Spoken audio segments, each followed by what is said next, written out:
আছেন? আলহামদুলিল্লাহ। আলহামদুলিল্লাহ, আপনাদের দোয়া আমি ভালো আছি। আলহামদুলিল্লাহ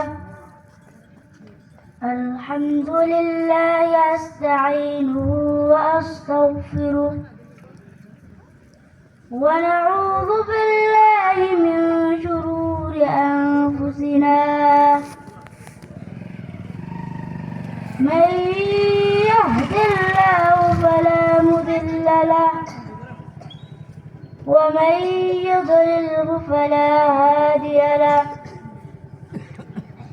وأشهد أن لا إله إلا الله وحده لا شريك له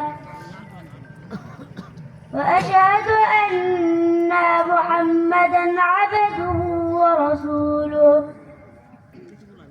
أما بعد فأعوذ بالله من الشيطان الرجيم بسم الله الرحمن الرحيم وقال الله تعالى في كلامه المجيد وفرقانه الحميد إنما يخشى الله من عباده العلماء وقال رسول الله صلى الله عليه وسلم طلب العلم فريضة على كل مسلم وقال رسول الله صلى الله عليه وسلم তাদেরকে সুস্থতার সহিত কুরআন ও হাদিসের আলোচনা শোনার জন্য আজকের এই মাহফিলে আসার ও বসার সুযোগ করে দিয়েছেন। তাই সবাই জবানের আওয়াজকে উঁচু করে কালিমাতুশ শুকর আদায় করে বলে আলহামদুলিল্লাহ।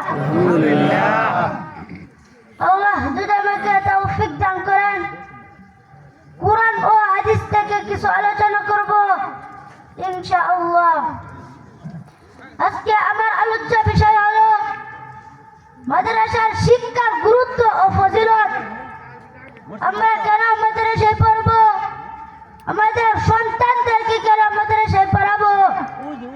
এক নম্বর কারণ وقال رسول الله صلى الله عليه وسلم رسول صلى الله عليه وسلم বলেন طلب العلم فريضة على كل مسلم দিনী ইলম তলব করা প্রত্যেক মুসলমানের উপর ফরজ।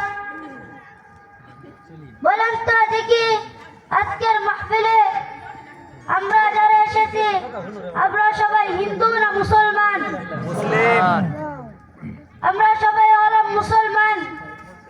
আল্লাহ রাব্বুল আলামিন আমাদের উপর নামাজকে ফরজ করে দিয়েছেন, ঠিক না বেঠিক?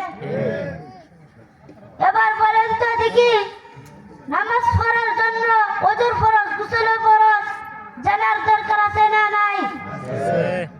যে প্রতিষ্ঠানে ওযুর ফরজ, গোসলের ফরজ শিক্ষা দেয় সেই প্রতিষ্ঠানের নাম কওমি মাদ্রাসা।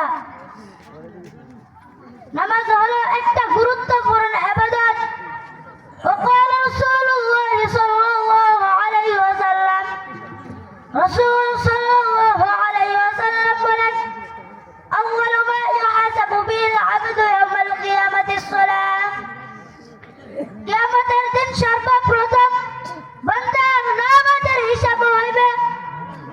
وقال رسول الله صلى الله عليه وسلم رسول صلى الله عليه وسلم বলেন مفتاح الجنة الصلاة নামাজ বেহেশতের চাবি।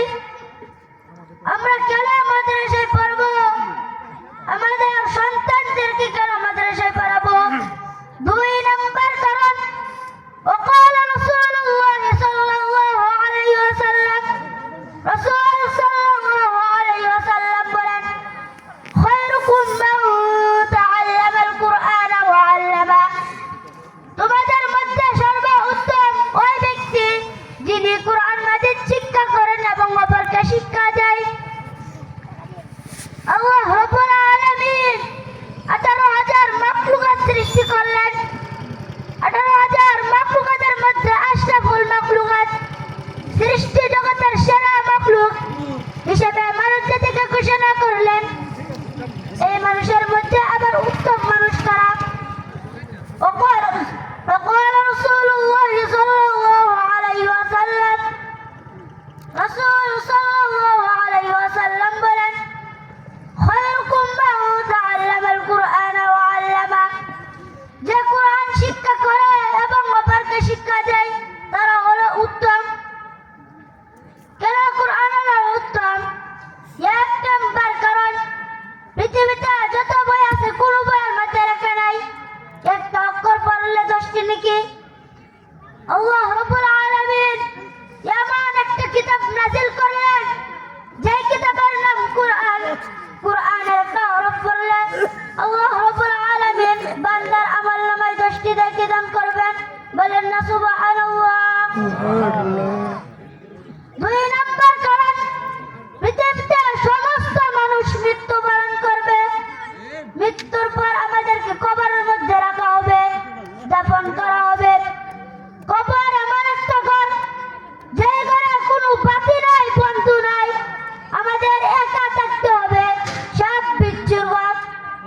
আল্লাহ রাসূল সাল্লাল্লাহু আলাইহি ওয়াসাল্লাম বলেন, যে কোরআন পড়বে এবং কোরআনের উপর আমল করবে, কোরআন কবরের মধ্যে তাদের বন্ধু হয়ে যাবে।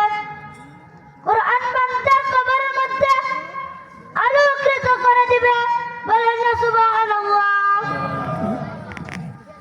আমরা কেন মাদ্রাসায় পড়বো? আমাদের সন্তানদেরকে কেন মাদ্রাসায় পড়াবো? 3 নম্বর কারণ আল্লাহ রাসূল সাল্লাল্লাহু আলাইহি ওয়াসাল্লাম বলেন, নিশ্চয় উলামায়ে কেরাম নবীদের ওয়ারিস। তারা কিসের ওয়ারিস?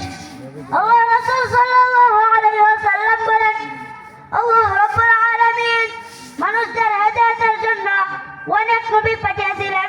প্রত্যেক নবী উম্মতদেরকে আল্লাহর দিকে আহ্বান করতেন ও তারা মানুষদেরকে সঠিক পথের সন্ধান দিতেন। জাহান্নামী মানুষদেরকে জান্নাতের রাস্তা দেখাতেন। কিন্তু বারবার আমাদের নবী আসার মাধ্যমে নবী আসার দরজা বন্ধ হয়ে গেছে। وقال رسول الله صلى الله عليه وسلم رسول صلى الله عليه وسلم বলেন, أنا خاتم النبيين لا نبي بعدي, আমি শেষ নবী, আমার পর আর কোন নবী আসবে না। দ্বিতীয় নবীর পর আর কোন নবী আসবে না। নবী বলেন জান্নাতের রাস্তা দেখাবে উলামায়ে কেরাম। কিন্তু দুঃখের বিষয় হলো অনেক মানুষ আছে যারা আলেম পছন্দ করে না, কিন্তু যখন মৃত্যুবরণ করবে তখন ঠিকই আলেমের প্রয়োজন হবে। ঠিক না বেঠিক? এই মোল্লার সারাটা কেউ কবর দিবে না, এই মোল্লার সারাটা কেউ দাফন দিবে না, এই মোল্লার সারাটা কেউ কবর দিবে না, এই মোল্লার সারাটা কেউ দাফন দিবে না, এই মোল্লা সারা তার জানাজা কেউ পড়াবে না, এই মোল্লা সারা তার জানাজা কেউ পড়াবে না, এই মোল্লার সারাটা কেউ কবর দিবে না, এই মোল্লার সারাটা কেউ দাফন দিবে না, এই মোল্লার সারাটা কেউ কবর দিবে না, এই মোল্লার সারাটা কেউ দাফন দিবে না। সারা জীবন করলে তুই যে মোল্লার ঘৃণা, সেই মোল্লার এটা ভাবলি না। এই মোল্লা না থাকলে তোর মা বিয়ে হইতো না। এই মোল্লা